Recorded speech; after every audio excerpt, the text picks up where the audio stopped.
Hello again, and of course, in true hot mess fashion, I am running behind. This video was supposed to come out last week. I apologize, it was a little bit of a roller coaster for me, but we're not here to talk about my problems. Let's start with how I got here.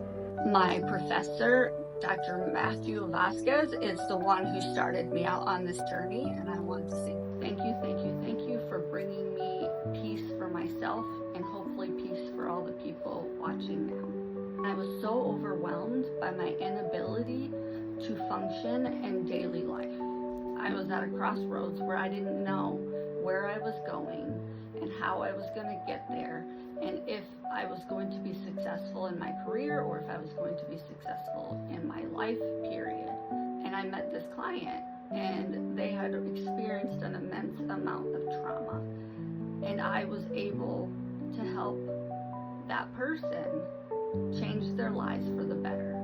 And because I got to experience that with them, I started doing it, and it has changed my life. And so this is a very long technique that I have managed to make quite a bit shorter so that I could show you guys and we could start to heal in a faster way, but still safely, and actually get the physical pain that lies in your body out. It's now time to learn how to start healing from your trauma. This isn't just a coping skill. This is going to be something that will help you heal your past and move through your present. Next, what are we doing? Remember how I talked to you guys about being an onion and having all those layers of trauma and negative experiences in your body, getting tired of dealing with them. And so it's just like, you know what? I don't want to feel anymore. Takes your anxiety, wraps it around all that trauma and keeps it tight in there so that you don't have to feel it. But you feel the anxiety that's trying to hold it in. And it is so hard to not be affected by that. And so what I discovered was, instead of talking about the trauma, we're going to start with the anxiety that is keeping it all in. When talk therapy wasn't enough, when I couldn't make sense of the pain, I started doing this. We're going to do orienting, grounding, and sensing. Step 1, orient yourself to the room. We've talked about this already. Look around. Let your eyes fall on something neutral or nice. When you spotted something, stop. Notice the details. What's the color? What's the texture? I want you to think through these things and just help orient yourself and make you realize you're in this space. Number 2, grounding. Feel your body. Press your feet into the ground. Touch what's around you. I want you to be able to ground and orient yourself to the present and physically be here wherever you are right now. 3, most important part, sensing. Now, in order to start the processing, we have to first break through that outside anxiety layer. It can be kind of hard, and it's different for everyone, but we have a place to start right now. When people say, I have anxiety, a lot of people will say it's tight in my chest, I can't breathe, or I feel like something heavy is sitting on it. Other people might say, I feel nauseous, I have knots in my stomach. That's how they feel in their body. Now I want you to think about your anxiety. And I want you to scan and just kind of go through your body and notice where there's an uncomfortable, almost or overwhelming or just uncomfortable feeling in your body. When you find that, I want you to stop and listen to what I'm going to say. Right now, my anxiety is in my chest. Some people have it in their stomach. I've had people who have it in their arms, and their feet, and their head, and their shoulders, and their back. It can be anywhere. Nobody knows but you. Trust yourself. Figure out where that just feels overwhelming and uncomfortable feeling. We're not going to feel the anxiety, but we are going to sit with the presence of the anxiety in your body. Don't fix it. We're going to feel it.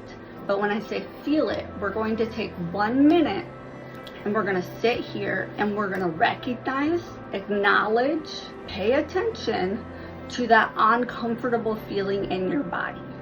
But this is the part that matters. I don't want you to feel the pain of your anxiety.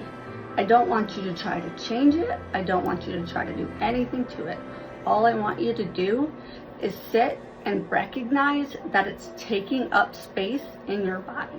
If you feel it, if you sit and feel it, it could very easily put you into a panic attack. What I'm saying is I don't want you to recognize it as the anxiety feeling. I want you to just recognize it as something uncomfortable in your body for 1 minute. It's your choice. You can look down, you can close your eyes, you can look around the room. Some people fidget if it's hard for them to sit still. There's all kinds of ways to do it. For 1 minute, I want you to time yourself.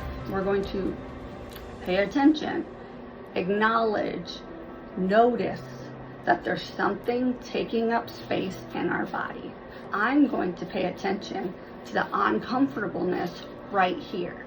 But I'm not going to try to understand why I feel that way. I'm not going to try to get it to go away. All I'm going to do is recognize that it's in there. That's it. That's all I want you to do. 1 minute.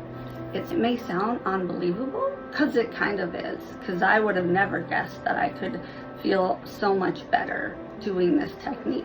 I've done it over and over again, and every time it has changed me for the better.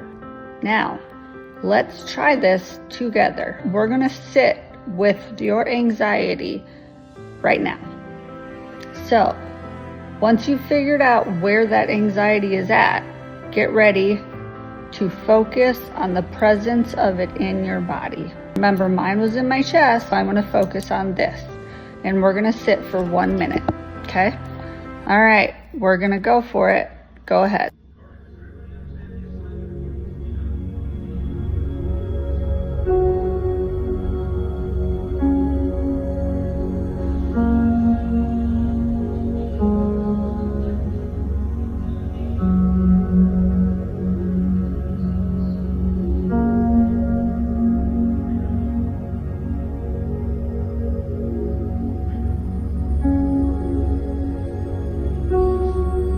Halfway there.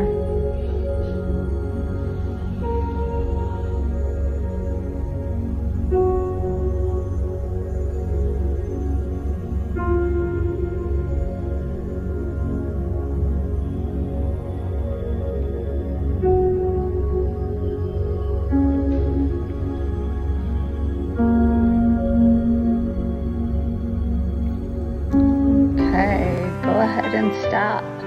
You guys did your first round of trauma processing. It's pretty simple once you understand it, but I promise you it'll be a coping skill and something that you'll use every day for the rest of your life. I do want to tell you, I always tell people 2 things. One, you're not going to notice it right away. It's not going to be like you stop processing, you open your eyes and you're changed. I always tell people you have to sleep on it. Tonight you might notice that you're a little more tired than normal, and you might also sleep harder. Those are good signs. That means you're processing. And then tomorrow is when I want you to start paying attention to whether or not you are feeling different. And sometimes it can be a little overwhelming because it brings back lots of feelings that maybe you didn't recognize before. And so if you get overwhelmed, just breathe through it. It'll get easier within an hour, if not like 20 minutes. Every week we're going to do a minute of processing and kind of talk about what I experienced and just keep learning and changing for the better. Happy healing. Thanks for watching, and I'll see you next week. Bye.